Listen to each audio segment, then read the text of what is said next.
মুর্শিদাবাদে 11 লক্ষ বাঙালি সহ সারা বাংলায় 60 লক্ষ বাঙালিকে বাংলার ভোটার তালিকা থেকে বাদ রাখা হয়েছে বিচারাধীন বলে। এরা সকলে বাঙালি নাগরিক। এর আগে ড্রাফট লিস্টের সময় কয়েক লক্ষ বাঙালিকে একদম ডিলিটই করে দেওয়া হয়েছে। এবারও কয়েক লক্ষ ডিলিট করা হয়েছে যখন ড্রাফট লিস্ট থেকে এলো।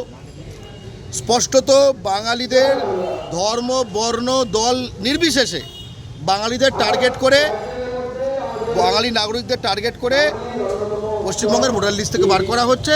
আর তার জায়গায় হিন্দুস্তানি ঢোকানো হচ্ছে, হিন্দি, উর্দু এদের ঢোকানো হচ্ছে। এদের দেখবেন এদের বাড়িতে কোনো টেনশন নেই।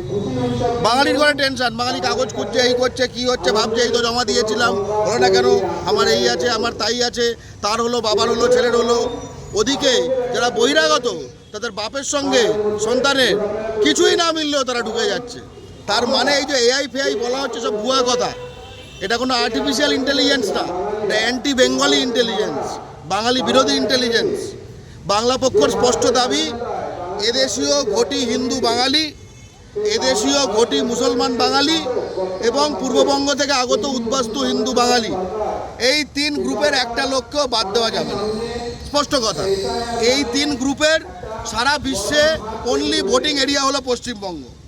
তাহলে এই 3 গ্রুপের কারুর যদি ভোটাধিকার কেড়ে নেওয়া হয়, তার মানে তার নাগরিক অধিকার কেড়ে নেওয়া হচ্ছে, তার মানে তার মানবাধিকার করে নেওয়া হচ্ছে, তার মানে তাকে স্টেটলেস করে দেওয়া হচ্ছে। এবং এর আগে বাঙালি জাতির বিরুদ্ধে এই এনআরসি ইত্যাদি এগুলো করে বারবার ফাঁদে ফেলার চেষ্টা হচ্ছে। এরা আসলে বাংলা থেকে বাঙালি খেদাতে চায়, প্রথমে ভোটার লিস্ট থেকে, তারপরে বাংলার মাটি থেকে, ক্রমে আমাদের গণহত্যার দিকে ঠেলে দিচ্ছে। বাংলা পক্ষ বাঙালি জাতিকে নেতৃত্ব দিচ্ছে এই প্রতিরোধের লড়াইয়ে। সকল দলের লোক এক হচ্ছে বাংলা পক্ষের পতাকা তলে। এই লড়াই বাঁচার লড়াই। এই লড়াইয়ে আমরা হিন্দি সাম্রাজ্যবাদকে পরাস্ত করব। এর আগে মোগল, ইংরেজ, বর্গী অনেক কিছু এসছে বাংলায়, আজ তাদের চিহ্ন দেখা যায় না, এদেরও আগামীতে চিহ্ন দেখা যাবে না। আগামী দিনে কি করতে চাইছেন? আগামী দিনে আমরা বাংলার মাটি থেকে বাংলা ও বাঙালির শত্রুদের প্রতিটি চিহ্ন ধ্বংস করে দিতে চাইছি, যাতে কি না এই যারা বাংলা ও বাঙালির বিরুদ্ধে এই মুহূর্তে যারা বেঁচে আছে, যারা ষড়যন্ত্র করছে, তাদের যেন নাতিপুতি বলে যায় যে বঙ্গাল মেয়ে নেই, ঠিক আছে, যে ঠাকুরদার ব্যথা যেন নাতির মধ্যে দেখা যায়। আজকে ডেপুটেশন জমা দেবেন? হ্যাঁ, আজকে ডিএমএ কাছে ডেপুটেশন দেবেন না? তার কারণ হচ্ছে পশ্চিমবঙ্গ সরকারের কোনো আধিকারিকের বিন্দুমাত্র ক্ষমতা নেই ভোটার লিস্টে কিছু করে। আমি ডেপুটেশন ডিএমকে জমা করে কি করব? স্পষ্ট কথা।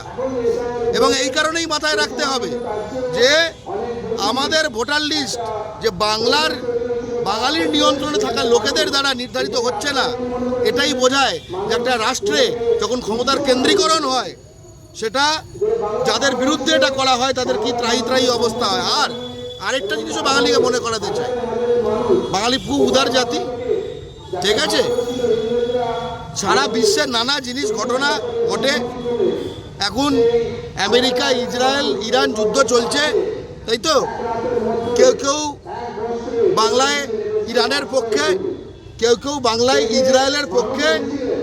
এইটুকু বলতে পারি, ইসরায়েল বা ইরানে একটা লোকও কোনো বাঙালির পক্ষে না, ঠিক আছে? এরকম আধেকলা কাঁচাকোলা জাতি হবেন না। বাংলা পক্ষ শুধু তারই পক্ষে যারা বাঙালির পক্ষে, ঠিক আছে? আমাদের এক্সট্রা সম্মতি বলে কিছু নেই। আপনার নাম? আমি গর্গ চট্টোপাধ্যায়, বাংলা পক্ষ সাধারণ সম্পাদক। যারা একটা মানুষের সঙ্গে খারাপ করতে পারে, সে প্রত্যেকটা মানুষের সঙ্গে খারাপ করতে পারে। আমরা প্রত্যেকে আসুন, আমাদের সঙ্গে রাস্তায় নামুন এবং এই বাঙালিকে বাদ দেওয়ার জন্য যে লড়াই, সে লড়াইয়ে সামিল হন। মানুষের নয়, পার্টিকুলার কোনো একটা নামের নয়, পার্টিকুলার কোনো ধর্মের নয়, এটা পুরো বাঙালি জাতির লড়াই। বাঙালিকে কতবার ভাগ করবেন, বাঙালিকে যতবার ভাগ করবেন, বাঙালি ততবার একত্রিত হবে। কিন্তু এটা সময়ের অপেক্ষা। আমার সময়ের উপর দাঁড়িয়ে সমস্ত সেই পতাকার উপর আমাদের পতাকা উঠবে, বাংলা পক্ষের পতাকা, বাঙালি জাতির পতাকা। আমরা বহন করে বাঙালি জাতির পতাকা দেখতে চাই। সমস্ত মানুষকে আমি অনুরোধ করছি যে বাঙালি জাতির লড়াইয়ে আপনারা আসুন, আমাদের সঙ্গে থাকুন। আমরা এই লড়াই লড়বো, হয়তো রক্তপাতের মধ্য দিয়ে, কিন্তু এই লড়াই আমরা জিতবো। এখানে উপস্থিত গর্দা, কৌশিকদা, গর্গদা, কৌশিকদা এবং এখানে উপস্থিত সমস্ত মানুষকে আমার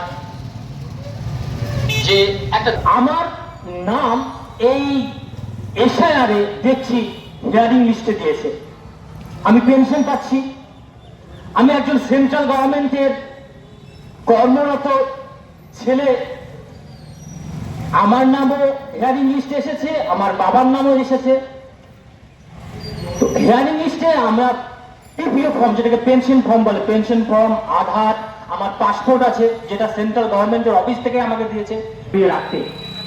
যদি একজন সেন্ট্রাল গভর্নমেন্টের ইন্ডিয়ান নেভির একজন সৈনিকের নাম হিয়ারিং লিস্টে আসতে পারে, তার বাবাকে অ্যাডজুডিকেশনের লিস্টে রাখতে পারে, তাহলে সামনে তোমরা ভেদাভেদ হলো, তোমরা একটা জিনিস মনে রেখো, তোমরা বাঙালি, তোমরা বাঙালি জাতি, যে বাঙালি সেই বাঙালি জাতিকে হিন্দি কথা বলা সাম্রাজ্যবাদী লোকেও দমন করতে পারবে না, আগামী দিনে এখনো পারবে না। এই কথাটা আমি সবাইকে বলবো, যারা পথে চলছে তাদেরকেও বলবো, তোমরা একত্র হও, তোমরা রাজনীতি দেখো না, তোমরা ধর্ম দেখো না, তোমরা সাদা কালো মুখোশ দেখো না, তোমরা শুধু দেখো রক্ত, দেখো বাঙালির রক্ত। বলছিলেন যে উনি ছিলেন বিএলও, সেই বিএলও উনি বললেন যে বলছি আপনাদের আজকে বিক্ষোভ পথসভা কি জন্য করছেন এই বিক্ষোভ পথসভা? বিক্ষোভ পথসভাটা করার কারণ হচ্ছে, আপনারা জানেন পশ্চিমবঙ্গে এসআইআরে 7 লক্ষ মানুষের নাম বাদ দিয়েছে এবং অনেকে অ্যাডজুডিকেশনে আছে। তো আমি হচ্ছে একজন বাংলা পক্ষের সৈনিক। দুঃখের বিষয় এটা হলো, আমি হলাম একজন এক্স নেভি, ইন্ডিয়ান নেভি। আমি গত দীর্ঘ 15 বছর ধরে নেভিতে সার্ভিস করে 2023 সালে রিটায়ারমেন্ট হয়েছে এবং এই এসআইআরে আমার নামও হিয়ারিং লিস্টে এসেছিল, আমার বাবার নামেও এসেছিল। তো আমার পিপিও ফর্ম জমা দেওয়ার পর, পাসপোর্ট জমা দেওয়ার পর আমার নামটা ঠিক হলেও আমার বাবার নামটা কিন্তু এখনও বিচারাধীন আছে। সেই যে একজন সেন্ট্রাল গভর্নমেন্টের চাকরি করে এসেছে গত 15 বছর ধরে, একজন নৌসেনা, একজন ডিফেন্স পার্সন, তার বাবার নাম যদি বিচারাধীন থাকতে পারে, তাহলে সাধারণ মানুষের কী অবস্থা হতে পারে। আমার মনের মধ্যে দুঃখ কষ্ট, সেই দুঃখ কষ্টটাকে ব্যক্ত করার জন্যই আমি পথসভায় বাংলা পক্ষের পাশে দাঁড়িয়েছি। কি নাম আপনার? আপনার নামটা বলুন। আমার নাম হচ্ছে Abdus Salam, x Indian navy.